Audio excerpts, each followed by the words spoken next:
एक बार की बात है, एक गांव में एक व्यक्ति रहता था। उसे टीबी का बुखार था।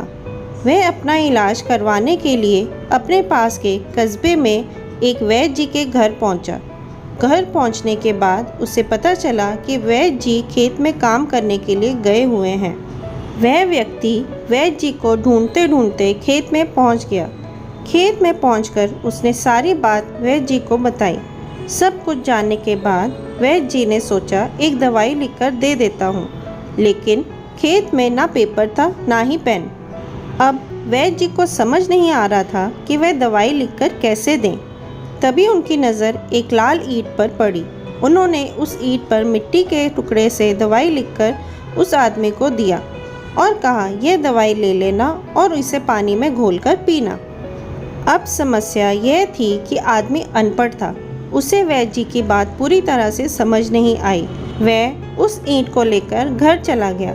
3 महीने बाद वह व्यक्ति वापस वैद्य जी के पास आया और बोला, वैद्य जी, आपने जो दवाई दी थी उससे मैं आधे से ज़्यादा ठीक हो गया। अगर आप वह दवाई मुझे फिर से दे दे तो मैं पूरी तरह से ठीक हो जाऊंगा। वैद्य जी ने कहा, मैंने तुम्हें दिया तो था। वह व्यक्ति कहता है, ईंट तो हमारे घर में भी बहुत है, पर आपने जो ईंट पर मंत्र फूंक कर दिया था वह दे दो, मेरा काम बन जाएगा। वैद्य जी हैरान रह गए। जब उन्होंने पूरी बात पूछी तो पता चला कि वह व्यक्ति पिछले 3 महीने से उस ईंट को ही पानी में घोलकर पी रहा था, लेकिन वैद्य जी ने उसे फिर भी कुछ नहीं बताया।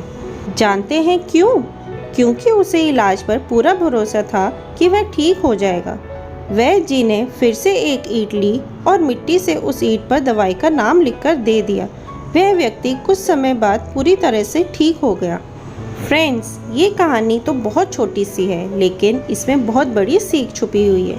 अगर हमें किसी भी चीज़ पर पूरी तरह से भरोसा है तो वह चीज़ होकर ही रहेगी। जैसे उस व्यक्ति को वैद्य जी के इलाज पर पूरा भरोसा था और वह उस इलाज से ठीक भी हो गया, तो यही चीज़ हमारी ज़िंदगी में भी लागू होती है। अगर आपको अपने सपनों पर पूरा भरोसा है तो वह एक ना एक दिन ज़रूर पूरा होगा। बस अपने सपनों पर भरोसा रखना और ईमानदारी से मेहनत करते रहना। देखना, एक ना एक दिन आपके सपने ज़रूर पूरे होंगे। विश्वास एक ऐसी चीज़ है जो किसी भी असंभव काम को संभव कर सकती है। विश्वास अगर आपको एक पत्थर की मूर्ति पर है तो वह आपकी बड़ी से बड़ी मनोकामना भी पूरी कर सकती है। आपको मेरी ये कहानी कैसी लगी कमेंट करके ज़रूर बताना और वीडियो को लाइक, शेयर और सब्सक्राइब ज़रूर कर देना।